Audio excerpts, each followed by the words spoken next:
আমি এখানে কেই নম্বৰ আলোচনা কৰিছিলোঁ স্পেচিয়েল 3 আৰু আজি কেই নম্বৰ হ'ব তাৰ আগত মই আকৌ তোমালোকক কৈ আছোঁ তোমালোকৰ বহুতৰ চাগে প্ৰব্লেম হৈ আছে যে স্পেচিয়েলটো কিয় দিলোঁ স্পেচিয়েলটো দিয়াৰ একটাই উদ্দেশ্য কি আমি প্ৰত্যেকটো নিয়ম ভাগ ভাগ কৰি আছোঁ হয়নে আমি পঢ়াৰ টাইমত সুবিধা হ'ব যেনে 1 নম্বৰত লিখিছিলোঁ সামন 2 নম্বৰত লিখিছিলোঁ এই কি কয় ফুটবল ইজ প্লেড এভৰিৱেৰ এনেকুৱা টাইপৰ হয়নে তাৰ পিছতত কি লিখিছিলোঁ আছামিজ স্পোকেন ইন আছাম ইয়াত লেংগুৱেজৰ কথা এনেকৈ প্ৰত্যেকটো বস্তু আমি ভাগ ভাগ কৰি ৰাখিছোঁ এইটো কাৰণত যাতে আমাৰ বুজাৰ সুবিধা হয় তোমালোকো কৈ আছোঁ গতিকে আজি আমি আৰম্ভ কৰিম তোমালোকৰ কাৰোবাৰ অসুবিধা হ'লে মোক হয় কি কয় মেছেজ ড্ৰপ কৰিব পাৰিবা মোক দেখুৱাব পাৰিবা অসুবিধা নাই আৰু এতিয়া আমি আৰম্ভ কৰিম কি স্পেচিয়েল নাম্বাৰ 4 স্পেচিয়েল নাম্বাৰ 4 মানে সব স্পেচিয়েলি হয় যেনে এটা উদাহৰণ প্ৰথম লিখি লওঁ I am playing cricket in the field আকৌ সেম কথা কৈ আছোঁ আই ৰিপিট পৰীক্ষাত তোমালোকক নকয় যে পেছিভ ভইচ কৰা ক'ব নেকি তোমালোকক নকয় এক্টিভ ভইচ কৰা তোমালোকক ক'ব ভইচ চেঞ্জ কৰা তাৰ আগতে আমি জানিব লাগিব যেটো বাক্য দি আছে সেই বাক্যটো এক্টিভত নে পেছিভত এইটো আমি জানিব লাগিব হয়নে তেতিয়া ফাৰ্স্ট অফ অল আমি এইটো চাওঁচোন এইটো এক্টিভ নে পেছিভ এইটো এক্টিভত আছে কিয় এক্টিভত আছে ফৰ্মেশ্যনৰ পুৰা মিল আছে subject plus am is are plus main ভালত আইএনজি প্লাছ অবজেক্ট হয়নে আছে পুৰা মিল আছে গতিকে বাক্যটো ক'ত আছে the sentence is in active voice এতিয়া কথা হৈছে কি এটা সিম্পল প্ৰশ্ন অবজেক্ট ক'ত থাকে হোয়ার অবজেক্ট ফলস অবজেক্ট ক'ত থাকে হোয়ার অবজেক্ট স্ট্যান্ডস ক'ত থাকে ও বাবা রে একদম একদম শুদ্ধ কথা কৈছা অবজেক্ট ক'ত থাকে লাষ্টত থাকে এটা সেন্টেন্সৰ লাষ্টৰ বস্তুটো ফুল স্টপ না তাৰমানে ইউ পিপল মানে এইটো ক'ব খুজিছা তোমালোকে ইউ পিপল মিন যে লাষ্টত থকা ফুল স্টপৰ নামেই ছাৰ অবজেক্ট না তোমালোকে এইটো কৈ আছা না লাষ্টত অবজেক্ট থাকে লাষ্টত অবজেক্ট নাথাকে হয়নে লাষ্টত অবজেক্ট নাথাকে তুমি এটা কাম কৰা মানে ভয়েসেন্সৰ ক্ষেত্ৰত এইটো আমাৰ প্ৰব্লেম হ'ব যিকোনো এটা ফৰ্মেশ্যন কোৱাচোন টেন্সৰ যিকোনো এটা ফৰ্মেশ্যন তোমাৰ ইচ্ছামতে কোৱা এটা ফৰ্মেশ্যন কোৱা যাৰ যিটো মন যায় কোৱা প্ৰেজেন্ট ইনডিফিনিট টেন্সৰ ফৰ্মেশ্যন কি subject plus main verb plus object কাৰ পিছত অবজেক্ট কৈছে এটা suppose past continuous tense subject plus was were plus main verb ING plus কাৰ পিছত অবজেক্ট কৈছে তেতিয়াহ'লে future indefinite tense subject plus shall will plus main verb plus object কাৰ পিছত অবজেক্ট কৈছে তেতিয়াহ'লে প্ৰত্যেক বাক্যত কাৰ পিছত অবজেক্ট কোৱা হয় মেইন ভাৰ্বৰ পিছত যদি মেইন ভাৰ্বৰ পিছত অবজেক্ট কোৱা হয় তেতিয়াহ'লে এইটো ইয়াত হৈছে তোমাৰ কি এইটো মেইন ভাৰ্ব এইটো ভাৰ্ব তেতিয়াহ'লে অবজেক্ট কোনটো ইয়াত ক্ৰিকেট আৰু ইন দ্য ফিল্ড তেতিয়াহ'লে এই বাক্যটোত কেইটা অবজেক্ট আছে there are 2 objects in this sentence হয়নে 2 object this sentence has 2 objects এটা অবজেক্ট হৈছে ক্ৰিকেট আৰু আনটো অবজেক্ট হৈছে ইন দ্য ফিল্ড এতিয়া প্ৰশ্ন হৈছে আমি যেতিয়া আগত কৰিছিলোঁ ভয়েসেন্স লাষ্টৰ পৰা অবজেক্টটো ফাৰ্ষ্টত আহিছিল না কিন্তু ইয়াত অবজেক্ট আছে কেইটা এইটো কোনটো আনিম এইটো হৈছে প্ৰশ্ন কোনটো আহিব এইটো আমি চাম এইটো কি ইন কি প্ৰেপজিশন হয়নে ইন হৈছে প্ৰেপজিশন যেটোক আমি সবে প্ৰিপজিশন বুলি কয় হয়নে এইটো একচুয়ালি প্ৰিপজিশন নকয় প্ৰেপজিশন কয় হয়নে প্ৰেপজিশন পি-আৰ-ই প্ৰেপজিশন এই অবজেক্টৰ লগত এইটো কি আছে প্ৰিপজিশন আছে হয়নে তোমালোকৰ কথাই কৈ আছোঁ প্ৰিপজিশন মানে এই প্ৰেপজিশনটো এইটো কি ইন না যেনে ইন অন টু এট আছে না কি আছে by four within into between এইবোৰক কি কোৱা হয় প্ৰিপজিশন যদি তোমালোক একদম ইজি কৰি আছোঁ যদি কোনো অবজেক্টৰ লগত প্ৰিপজিশন থাকে তেতিয়াহ'লে সেই প্ৰিপজিশন থকা অবজেক্টটো ফাৰ্ষ্টত নাহে বুঝা prepositional object should not be written in the first of a sentence সেন্টেন্সর ফার্স্টত নাহে ইয়াত লাষ্টত আছে না তেতিয়াহ'লে এটা কাম কৰোঁ আমিও লাষ্টতে লিখিম উত্তৰ কৰোঁতে ভিতৰত লিখিব পাৰিবা কিন্তু আমি লাষ্টত লিখিম তেতিয়াহ'লে আমি মনে মনে ইয়াত ফুল ষ্টপ ধৰিব পাৰোঁ না এইটো লাষ্টত লিখি দিম লগত লিখি দিবা হাম ভি কিছি সে কম নেহি প্ৰশ্ন যোনে কাটিছে তেওঁ লাষ্ট হৈছে তুমিও লিখি দিবা हम भी किसी से कम नहीं आमिও लास्टत दिम आप खिलाड़ी है हम सबसे बड़ा এনেকৈ লিখি দিবা তেতিয়াহ'লে ফাৰ্ষ্টত কি আহিব ক্ৰিকেট এতিয়া আমি টোটেল এইটো আমি বাদ দিলোঁ এই যে ইন দ্য ফিল্ড আমি টোটেল বাদ দি দিলোঁ হয়নে টোটেল বাদ দিলে এতিয়া ক্ৰিকেটৰ পিছত কি আহিব আমি কি ক'লোঁ যে এতিয়া আমি ইন দ্য ফিল্ড নিলিখোঁ, ইন দ্য ফিল্ড লাষ্টত আছে না, আমি লাষ্টত লিখিম। তেতিয়া ক্ৰিকেট আনিলোঁ, এমিজাৰৰ পিছত আইএনজি আছে, এমিজাৰ বহিবনে উঠিব? এই যে বহি গ'ল।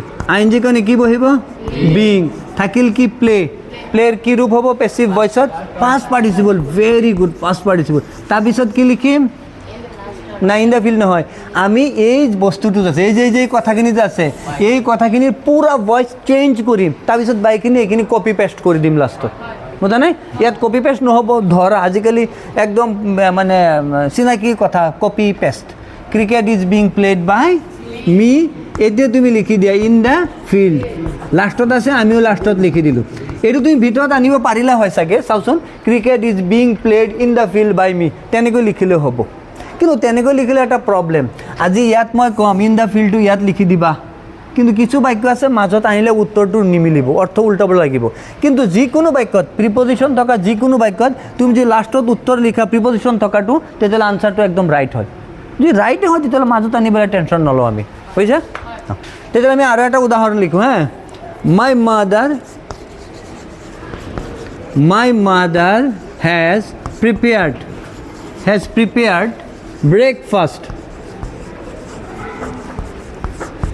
breakfast in the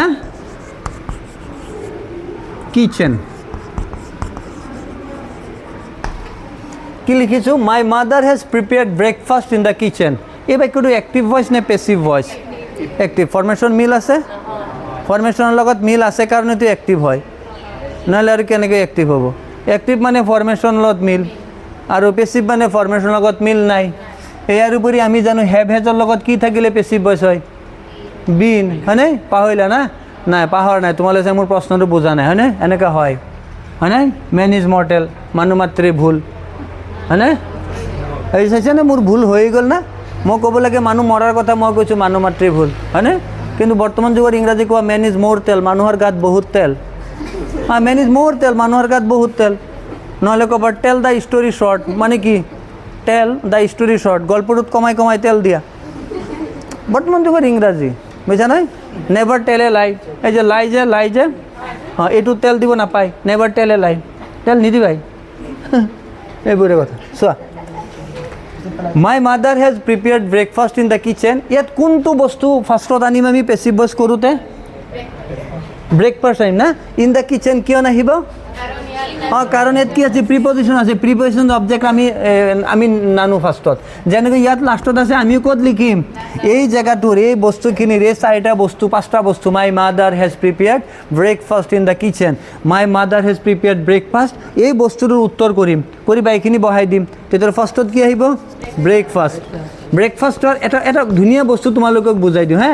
আচৰিত কথা, বহুতে জানে বহুতে নাজানে, জানি লোৱা। ফাৰ্ষ্ট মানে কি? ফাৰ্ষ্ট মানে কি? ফাৰ্ষ্ট, এই যে ফাৰ্ষ্ট, FAST। ফাৰ্ষ্ট মানে ব্ৰত। ব্ৰত বুজি পোৱা? গোটেই দিন নোখোৱাকৈ থাকে যে, যেনে ৰমজান মাহত যে ৰোজা ৰখা হয়, এইটো কোৱা হয় ফাৰ্ষ্ট। আৰু ব্ৰেক মানে কি? ভাঙা না? তাৰমানে ৰোজা ভাঙা। তাৰমানে ৰোজা ভাঙা মানে কি? ব্ৰেকফাষ্ট কেতিয়া কৰে? দুপৰীয়া কৰে নে ৰাতি কৰে? ৰাতিপুৱা কৰে। তাৰমানে ৰাতি কি খাইছিল নেকি? অলপ পিছত যে টোপনিত থাকি থাকি খাইছিল নেকি? তেতিয়াহ'লে গোটেই ৰাতি যে নোখোৱাকৈ আছে, এইটো ব্ৰেকফাষ্ট কৰিছে, ফাষ্ট ভাঙি দিছে। ফাষ্টিং যে কয়, ফাষ্টিং ৰোজাটো ভাঙি দিছে, ব্ৰত ভাঙি দিছে। ঠিক আছে? ব্ৰেকফাষ্ট। হেজ থাকিলে আকৌ হেজ বহিব না? এইটো পুৰণা দিনৰ কথা, হয় নহয়? একদম নৱপ্ৰস্তৰ পৰা যুগ চলি আছে যে হেজ থাকিলে আকৌ হেজ বহিব। তাৰ লগত কি বহিব? বিন। আৰু হেজ থকা বাক্যত মেইন ভাৰ্ব কি ৰকম বহে? চেম। হেজ থকা বাক্যত মেইন ভাৰ্বৰ চেঞ্জ কৰিব নালাগে। ব্ৰেকফাষ্ট হেজ বিন প্ৰিপেয়াৰ্ড, তাৰপিছত কি লিখিম? ইন দ্য কিচেন লিখিম নে বাই মাই মাদাৰ লিখিম? Very good, exactly, by my mother. By my mother,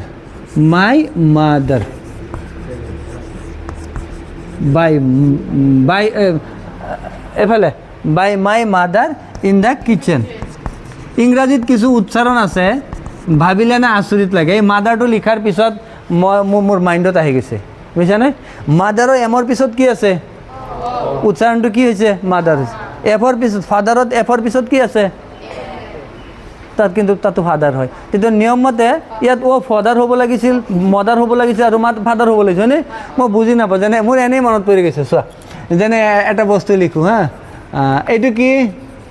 এনেই লিখি আছোঁ জানি লওঁ এইটো কি THOUGH দৌ হয়নে এতিয়া ইয়াত এটা টি দি দিলোঁ তেতিয়া নিয়মতে কি হ'ব ডট হ'ব লাগে না কাৰণ আগত যে দৌ হৈছে টি দিছোঁ ডট হৈছে কল না এতিয়া হৈছে থট হয়নে ইয়াৰ পৰা আমি এইচ উঠাই দিলোঁ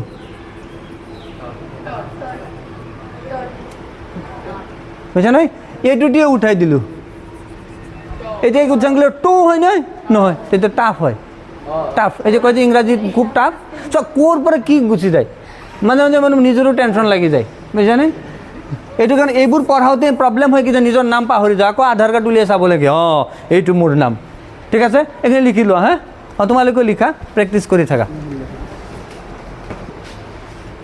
অঁ আমি ছেইম কথাই চবকে কৈ আছোঁ তোমালোকক কৈ আছোঁ আৰু তোমালোককতো মই দেখা নাই আৰু মোৰ ভাগ্য ভাল তোমালোকেতো মোক দেখা পাইছা না বাছ মানে যদি কোনো অবজেক্ট থাকে আৰু তাৰ লগত যদি প্ৰেপজিশ্যন থাকে তেতিয়াহ'লে সেই প্ৰেপজিশ্যন থকা অবজেক্টটো ফাৰ্ষ্টত নাহে যেনেকৈ লাষ্টত আছে তেনেকৈ লাষ্টত লিখি দিবা ঠিক আছে এতিয়া আমি মুচি পেলাই পিছত মানে কি 4 নম্বৰ নিয়মত আৰু আছে উদাহৰণ হে কাৰোবাৰ প্ৰব্লেম হ'লে তোমালোকে লাহেকৈ ক'ব পাৰিবা প্ৰব্লেম লৈ নাযাবা প্ৰব্লেম থৈ যাবা বুজিছা মানুহৰ জীৱনততো প্ৰব্লেম হ'বই হা human life is full of problems মানুহৰ জীৱনে একদম প্ৰব্লেমেৰে ভৰা